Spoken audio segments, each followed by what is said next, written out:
سلام. 2 سال بعد از جنایت سرنگون کردن هواپیمای اوکراینی توسط موشک‌های سپاه همچنان این موضوع روی دست نظام مونده و نه تنها پرونده‌اش بسته نشده بلکه هر بار با افشای جزئیات بیشتر عمدی بودن این جنایت بارزتر میشه، به طوری که خیلی از خودی‌هاشون هم سر این موضوع مسئله دار شدند. خانواده شهیدان اسدی لاری از شهدای حادثه هواپیمای اوکراین یک مصاحبه‌ای کردن با یکی از خبرگزاری داخلی و گفتن که ما برام مسجل شده بعد از 1-2 سال که این حادثه اوکراین، یعنی هواپیمای اوکراین، عمدی بوده و این هواپیما رو عمدن زدن که بندازن گردن آمریکا و از جنگی جلوگیری کنن. این اظهارات و نظریه‌شون هم مستند کردن به حرف‌های فرمانده سپاه. گفتن آقای سلامی که اومده بود دیدار ما، ایشون اینطور گفته، یعنی گفته که بچه‌های شما نمی‌دونید مثلا این خونشون چیکار کرده، چه کار بزرگی کردن، اگر مثلا این هواپیما شلیک بهش نشده بود جنگی شده بود با آمریکا و 10 میلیون نفر اونجا می‌مردن و مستند کردن به این اظهارات. آقای رمضان شریف سخنگوی سپاه گفتن که مادر محترم شهیدان اسدی لاری در بیان چگونگی دیدار و نیز سخنان فرمانده کل سپاه با وی و همسرش دچار اشتباه شدند و پس از گذشت 2 سال از این اتفاق نقل ناقص، جهت‌دار و تحریف شده ای را ارائه کردند. کاش آقای رمضان شریف نقل کامل، بی جهت و بی تحریفش رو ارائه می‌کردن که یعنی ما ببینیم که خب یعنی چی گفته شده که این تحریفه. ولی ما گفتیم خانواده‌های حتی مثلا خیلی حزب اللهی تر و معتقدتر هم الان مسئله دارن، سوال دارن، ابهاماتشون برطرف نشده. این ابهامات بسیجی‌ها در حالی برطرف نشده که امسال تلویزیون آخوندی از زمین و هوا تلاش کرد که این جنایت رو ماله‌کشی کنه. یک نمونهش پرتاب گل روی سر خانواده‌های قربانیان در محل حادثه از هلیکوپتر بود. گلباران محل سقوط پرواز شماره 752 هواپیمای اوکراین یاد و خاطره 176 سرنشین و خدمه شهید این پرواز گرامی داشته شد.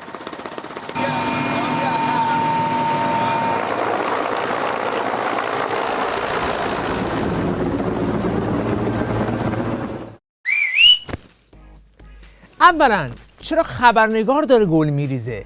چه ربطی به خبرنگار داره؟ اگر کسی میخواد دلجویی کنه باید از مقامات حکومتی باشه. خبرنگار از طرف کی داره گل پرت میکنه؟ دوما چرا جرأت نداره بره بین مردم از اون بالا گل میریزه؟ تو اگر میخوای گرامی بداری چرا مثل آدم نرفتی بین خانواده بهشون گل ندادی؟ تو گزارش تیوی ریش به این سوالات جواب نمیده، ولی ما میدونیم که اگر میرفت بین خانواده های قربانیان با این صحنه ها مواجه میشد که دیگه نمیتونست چیزی پخش کنه.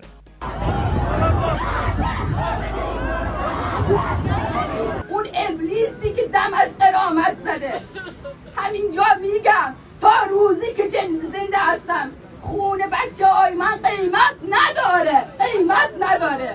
نه قرامت میخواید نه چیز دیگری.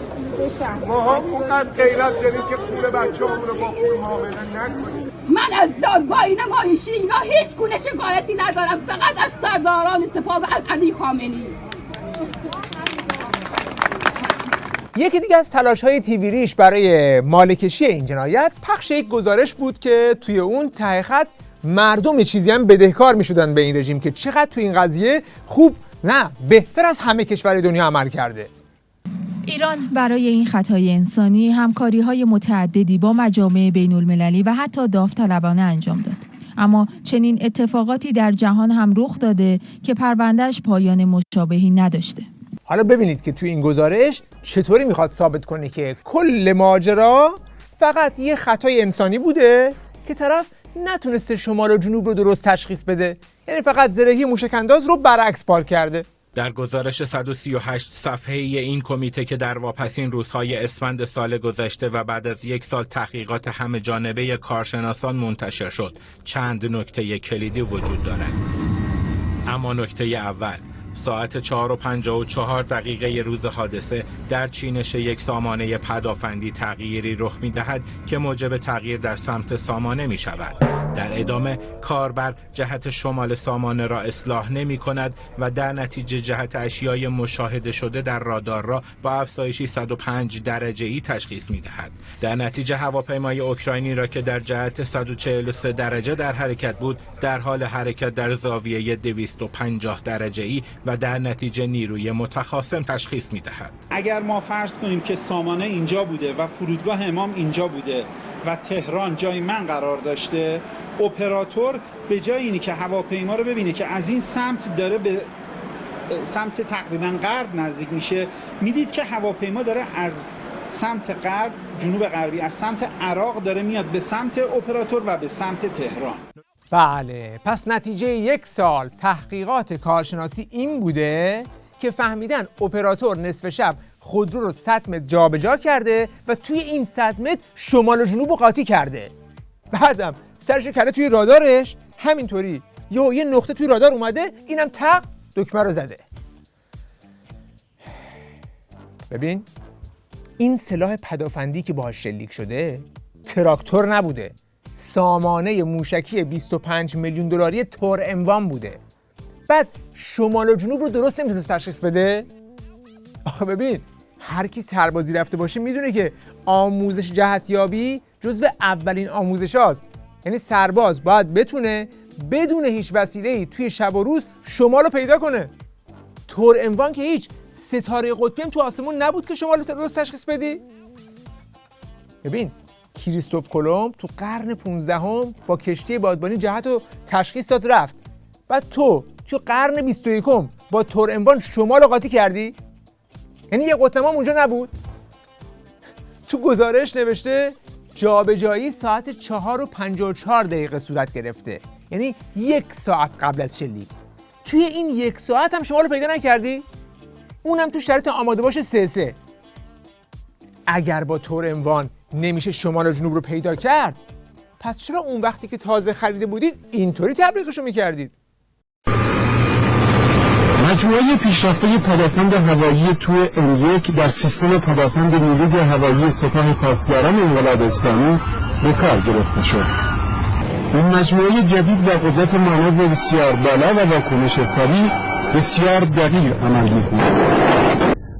سیستم تور M1 قادر است با هدف‌های با سطح مقطع راداری بسیار پایین، هواپیماهای سریع السیر با قابلیت مانور بالا و موشک‌های کروز که عمدتاً دارای سطح مقطع بسیار پایینی هستند درگیر بشه و با دقت اونها رو مورد اصابت قرار بده. هر سامانه از این سیستم پدافند هوایی پیشرفته قادر است در آن واحد 48 هدف را ردگیری کند و با 8 هدف در آن واحد درگیر شود. یعنی سلاح 25 میلیون دلاری که خاصیتش اینه که 48 هدف رو همزمان میتونه ردیابی کنه، جهت‌های جغرافی رو نمیتونه تشخیص بده. بعد آخه اگر واقعا جهت رو اشتباه فرض کردی، موشک اول رو که زدی ندیدی داره جهت اشتباه میره؟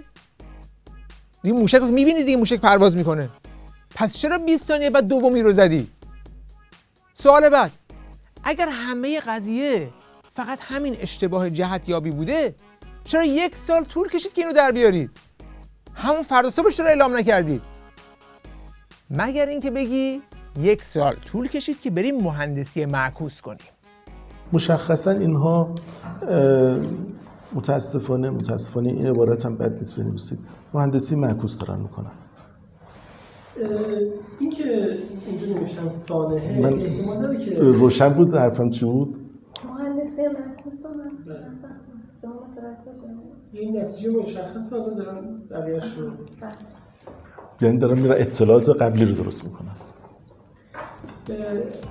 پس اینجا معلوم میشه که چرا عمد داشتن که همه شواهد رو خیلی سریع همون روز اول جمع کنن و همه رو نزد خودشون نگه دارن و بعد هم به خانواده ها چیزی ندادن. چرا؟ چون بعدش میخواستن اطلاعات رو مهندسی معکوس کنن و اونجور که میخوان قضیه رو روایت کنن. هیچ کدوم از وسایل بچه‌ها رو به ما تحویل ندادن، یعنی نه لپتاپ، نه موبایل هاشون، هیچ وسیله‌ای، نه حتی پولایی که باهاشون داشتن، نه حتی کیفایی که داشتن، هیچی به ما جز یک پاسپورت سوخته شده دخترم هیچی به ما تحویل داده نشد. پس اون خطای اولی که روش کل ماجرا رو سوار کردن این بود که شمال رو طرف پیدا نکرده، که حرف مهملی بیشتر نیست که حتی خودی‌هاشون رو هم رنگ نمی‌کنه. برگردیم به ادامه گزارش تیوی ریش و مالکشی این که چرا در شرایط آماده باش به این پرواز مجوز دادند. نکته دوم در مورد مسدود نشدن فضای کشور است. طبق گزارش نهایی کمیته بررسی سوانح، مرکز عملیات نظامی غیر نظامی کشور بلافاصله بعد از حمله موشکی به عین الاسد 3 دستور صادر کرده بود: تخلیه 4 مسیر پروازی موازی در غرب کشور، ممنوعیت تبادل ترافیک بین ایران و عراق و صدور مجوز پیش از روشن کردن موتور. این گزارش همچنین تاکید می‌کند مرکز هماهنگی عملیات و بخش مراقبت پرواز با توجه به اینکه مسیر حرکت هواپیمای اوکراینی در نواحی محدود شده قرار نداشت، مجوز این پرواز را صادر کرد. پس اینجا داره میگه ما فقط پروازهای سمت عراق رو محدود کردیم و تهران چون جزو محدوده خطر نبوده مجوز پرواز صادر شده. سوال: پس چرا توی گزارش نوشته که سامانه پدافندی که توی غرب تهران مستقر بود در همون ساعت روی حالت عملیاتی رفته؟ سامانه تا زمان 6 و 7 دقیقه در حالت انتظار قرار داشته و از این زمان به بعد در حالت عملیاتی قرار گرفت. پس ساعت 6 و 7 دقیقه یکی به پدافند فرمان میده برو تو حالت عملیاتی، یعنی از دامن خارج کن، آماده آتش. پس منطقاً باید یه خطری توی اون ناحیه حس کرده باشه که سلاح رو آماده شلیک کرده. حالا سوال بعدی: هواپیمای اوکراینی که از باند پرواز کرد؟ 18 دی ماه 98 باند 29 راست فرودگاه امام خمینی، ساعت 6 و 12 دقیقه. بوئینگ 737 اوکراینی تهران را به مقصد کیف ترک می‌کند. سازمان هواپیمایی لحظه پرواز هواپیما را با واحدهای نظامی هماهنگ کرده. چجوری میشه؟ ساعت 6 و 7 دقیقه پدافند میره تو حالت آماده باش. بعد هواپیما با واحدهای نظامی هماهنگ میکنه، اونا مجوز میدن، میگن پرواز کن. ساعت 6 و 12 دقیقه هواپیما تیک آف میکنه و هنوز اوج نگرفته هواپیما رو میزنن. این خطای انسانیه یا خطای هماهنگ شده است؟ بالاخره اپراتوره شمال رو تشخیص نداد یا اون ارگان نظامی به هواپیما گفت بلند شو که بزنمت؟ پس حتی اگر طبق همین گزارش کارشناسی خودشون که 1 سال روش کار کردن هم بخوایم بریم، باز معلومه که یک عمدی در کار بوده.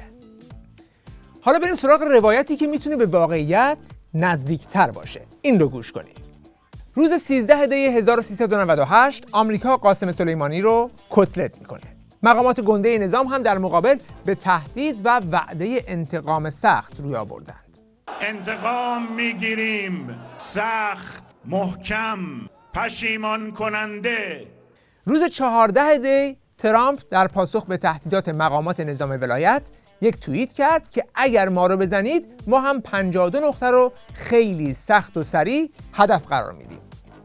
از اونجایی که 2 روز پیش هم قاسم سلیمانی رو زده بودند، آخوندها نمیتونستند این توییت رو جدی نگیرن. پس افتادن تو فکر چاره که اگر اینطور شد چه کار کنیم؟ چون خودشون که میدونستن که توان مقابله نظامی که ندارن. فردای همون روز رئیس جمهور نظام این جواب رو داد که آنهایی که به عدد 52 اشاره میکنند بهتر است به عدد 290 هم فکر کنند. #IR655. IR655 چیه؟ همون هواپیمای مسافربری ایرانیه که در اواخر جنگ ایران و عراق به اشتباه توسط کشتی‌های آمریکا هدف قرار گرفت و بعد هم آمریکا پذیرفت که اشتباه کرده. پس روحانی طرحشون رو همون موقع لو داده بود که یعنی مواظب باش، اگر ما رو زدی ممکنه یک هواپیمای مسافربری هم این وسط مسطا سقوط کنه. و همین طرح رو هم 2 روز بعد عیناً اجرا کردند. ساعت 12 شب به بیابون‌های عین الاسد چند تا موشک زدند و بعد هم طبق طرحشون هواپیمای اوکراینی رو به عنوان سپر انسانی هدف قرار دادند. اما اشتباه محاسباتی طرحشون اینجا بود که آمریکا حمله متقابلی نکرد. ما احساسمون که یک سپر انسانی گذاشتن. احساس ما اینه. البته احساس بیشتر از احساس، اویدنس هم داره. ببینید من نمیخوام بگم که من قاضی نیستم چیز بکنم، ولی ما واقعا به این نتیجه رسیدیم که این به عنوان سپر انسانی این رو زدند.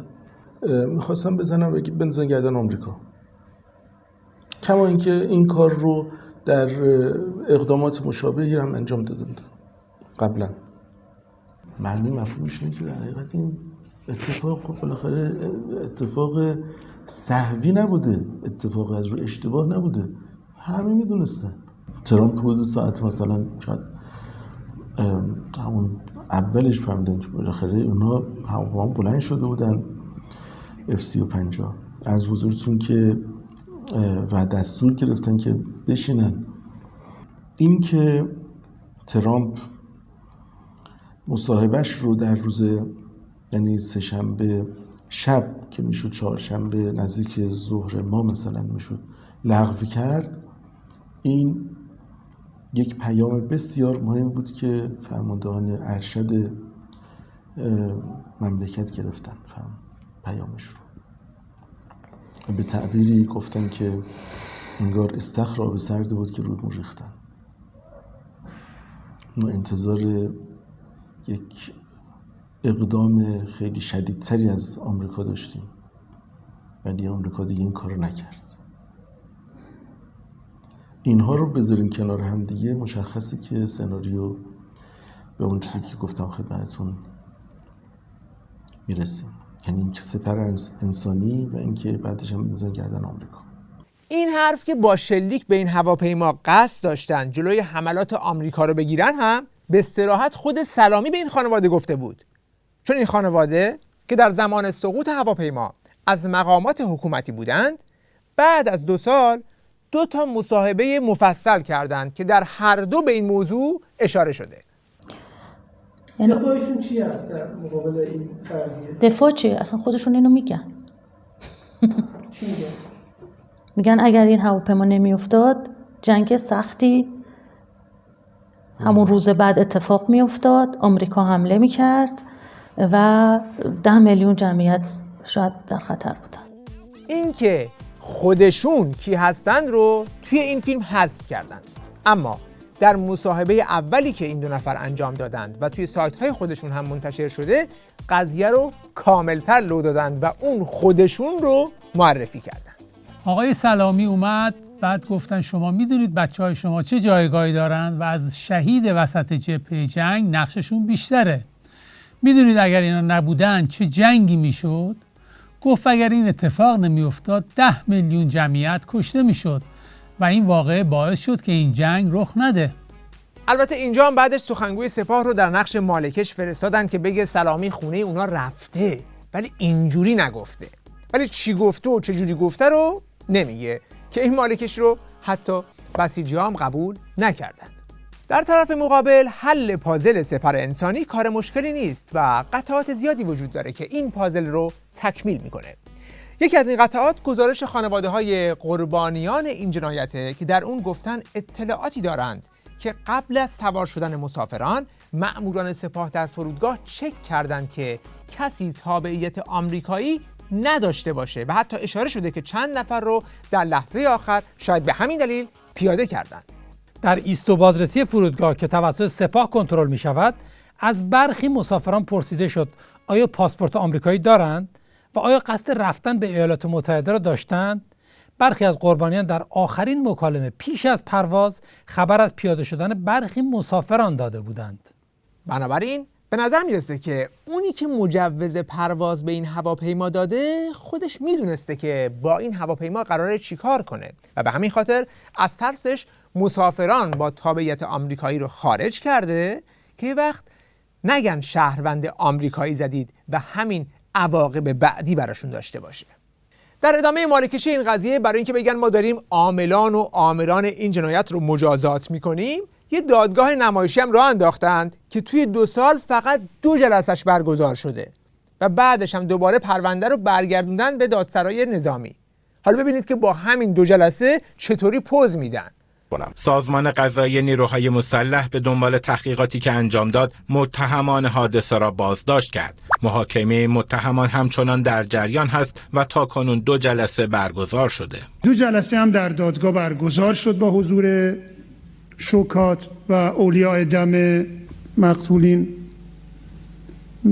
اما چون نواقصی در پرونده وجود داشت، ریاست محترم دادگاه با ذکر اون نواقص پرونده رو به دادسرا عودت داده. البته این بازداشت متهمان هم که اینجا ادعا میکنه، در عمل دیده شده که متهمان نه لباس زندانی دارن و نه دستبند دارن. خیلی شنگول و منگول اومدن توی دادگاه چرخیدن و رفتن. و لباس زندانی هم تنشون نیست. اینم نکته مهمه. همه لباسای شخصی خودشون تنشون. و حتی نفر اصلی، یعنی به اصطلاح خسروی، مهدی خسروی هم که به اصطلاح چیز هست، میگن زندان هست، ایشون هم با لباس زندان نیست و دستبندی هم نداره، در صورتی که اینا طبق وکلای ما میگن که باید اینا دستبند داشته باشن. در بعضی از مسائل احساس میکنیم و میبینیم و حتی یه مقداری هم، چون بالاخره ما اطلاعات زیادی داریم از پرونده، در جریان همین 2 جلسه و البته جلسات دیگر مشابهی که دیگه داشتیم، حالا کاری ندارم به اون موضوعاتش، ولی میبینیم که متاسفانه اراده‌ای بر روشن کردن موضوع واقعا ندارن. اما حتی برای همین دادگاه نمایشی هم حد و حدودی مشخص کردند که توی این نمایش پاش رو از کجا نباید اونورتر بذاره. بس همون اول هم بهشون گفتن که به حاجی زاده که خودش توی تلویزیون اعتراف کرد که فرمانده بالای این پدافند بوده نزدیک نشید.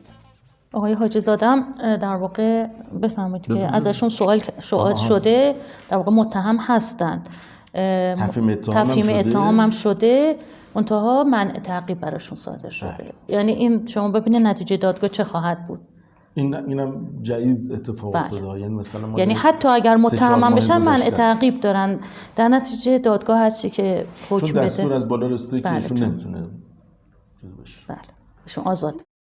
بله توی این رژیم وقتی به فرماندهان سپاه میرسه دادگاه طول میکشه دیگه، سالی 1 جلسه و اصلا اون اولم منع تعقیب و بعدش هم پرونده کامل نیست و اینا.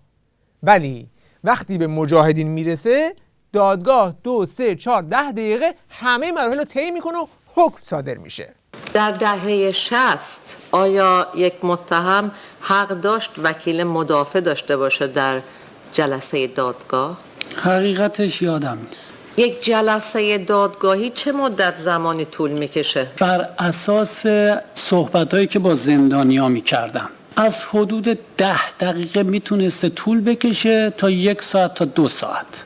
از اونجایی که چاقو دسته خودشون میبره، قوه قضاییه خامنه‌ای اژه‌ای هم جز لاپوشانی جنایت سپاه کار دیگری نخواهد کرد و به خاطر همین همدستی در جنایت باید در آینده خودشون در دادگاه‌های عادلانه ایران آزاد محاکمه بشن، چون تا جایی که به مردم ایران برمیگرده کف مطالباتشون رو از همون روز اول توی خیابون فریاد زدن.